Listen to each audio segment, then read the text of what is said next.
There's two main types of stroke. Ischemic strokes, which is where brain tissue dies because it's not getting enough blood and therefore not getting enough oxygen to stay alive. And this is often caused by some type of obstruction of a blood vessel. And hemorrhagic strokes, which is where a blood vessel in the brain bursts.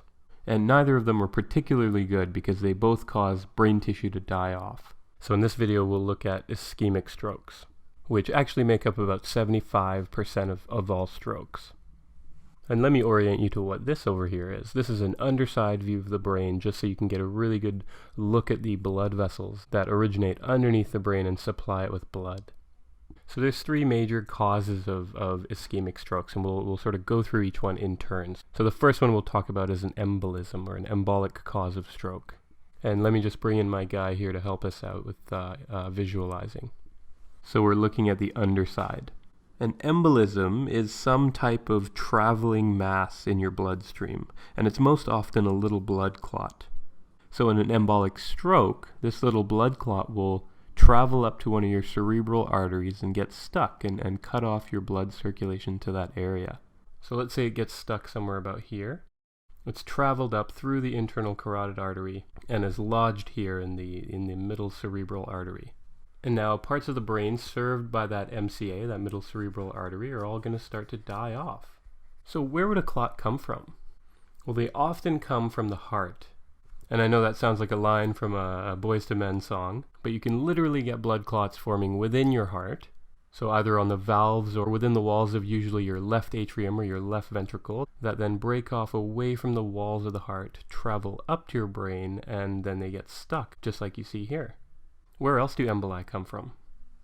Well, you might have some cholesterol built up in one of your carotid arteries, or maybe in your basilar artery, as part of a process called atherosclerosis. And from these collections of cholesterol that build up, you can have little pieces of cholesterol that sort of flick off, and just as we saw before, they sort of travel up into your brain and they get stuck.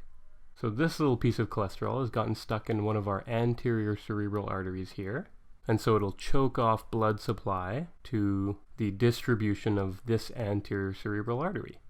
So we'll have death of brain tissue on this side. And remember, the anterior cerebral artery supplies blood to some of the more midline parts of the brain. So that's the first major type of ischemic stroke, ones caused by emboli. Now another major type of ischemic stroke are ones called thrombotic strokes. So how do those happen? So it's similar to embolic strokes in that a blood vessel that supplies a part of the brain gets completely blocked, but the difference is that emboli arise away from the brain, whereas in a thrombosis, a problem actually arises in that blood vessel and it gets blocked off at that very spot. So let me show you some examples to clarify this. So we talked about how you can get some carotid atherosclerosis happening here, that buildup of a fatty cholesterol deposit inside your arterial wall. And actually, let's show it happening in the basilar artery because it's a bit easier to see on the underside picture. So you get this buildup of cholesterol, and this is actually the most common reason for a thrombotic stroke. And eventually that cholesterol deposit is going to sort of crack open. It's going to break open, which actually causes a blood clot to form on top of it. And that blood clot can get really, really big. And so as you can see in this picture, it actually got so big that blood can't even get through this basilar artery anymore.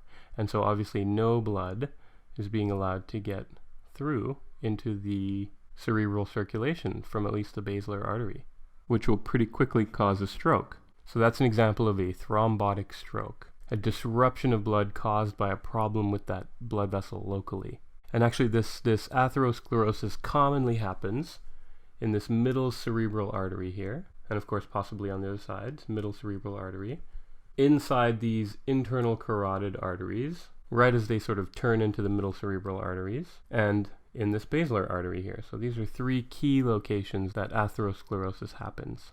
So that's atherosclerosis, and that generally happens in larger arteries in the brain, so the ones I sort of pointed out to you already. But there's another sort of subtype of thrombotic strokes, and this one happens in primarily smaller vessels of the brain. And these are called lacunar strokes. So let's actually look at these vessels here. I'm going to just draw in a few tiny little vessels, okay? And now we'll blow one up. So that's our small vessel. If you have hypertension, which is long-standing high blood pressure, then the walls of these small blood vessels can't really handle the pressure and the force with which red blood cells travel through them with. Because this really high blood pressure puts a lot of strain and stress on these blood vessel walls. So what these blood vessels do in response is they sort of thicken up. They get a lot thicker. And so immediately you can kind of see that not very much blood is going to get through them as they start to get thicker and thicker, right? And if the high blood pressure isn't dealt with, they're just going to get thicker and thicker. And so you can imagine that now not very much blood is going to be able to get out of these blood vessels because not really that much blood can get through these blood vessels. And so what do you think might happen to the piece of brain that this blood vessel serves? Well, it's not really going to be very happy. It's not going to get much oxygen, and so it's going to die off. So that's a lacunar stroke, a small vessel stroke. You can also get tiny bits of atherosclerosis happening in these small vessels, which would block them off to some extent. But really hypertension and this wall thickening is the major cause of these lacunar strokes. So the last type of ischemic stroke I want to talk to you about is something called a watershed stroke. Now, what does that mean? Well, let's just go over some basics first. The blood flow within your brain goes from inside to out and from outside to in. So you have some redundancy there to make sure that all of this brain area is covered. It's all getting enough blood. But let's say that something happened to reduce total blood flow to your brain. So for example, if you got 2 large atheromas, or atherosclerotic deposits in your internal carotid arteries. Okay? So not that much blood, actually really little blood is getting through up to your brain. Alright? Well, the total amount of blood that's getting to your brain is going to go down, right? You'll be in a state of what we call hypoperfusion. Hypo meaning lowered, and perfusion just refers to how much blood your brain is being filled with. So as a result of all this, you're still going to have a little bit of cerebral blood flow, but you're not going to have that much, right? So we'll make these arrows a bit smaller. You'll get some blood flow on this side from outside to in, but you're not going to have as much because overall you're getting less blood up to your brain, right? Because of these 2 blockages. And so what do you notice here? I'm sure you notice that there's this huge area in the middle that is not getting that blood supply from either circulation now, from either the inside to out or the outside to in circulation. So this area will start to die off. And actually in watershed infarcts there's a classic pattern, almost exactly like what I'm drawing here. And so as a result of that, this area is colloquially called the watershed area. Areas where, say, this part, this half, is normally perfused by this blood supply, and this half is normally perfused by this blood supply. But when you sort of scale both blood supplies back a bit, this watershed area is prone to being damaged. And in this case, this person has developed a watershed stroke. So these are the 3 main causes of ischemic stroke: embolism, thromboses, and watershed strokes caused by hypoperfusion.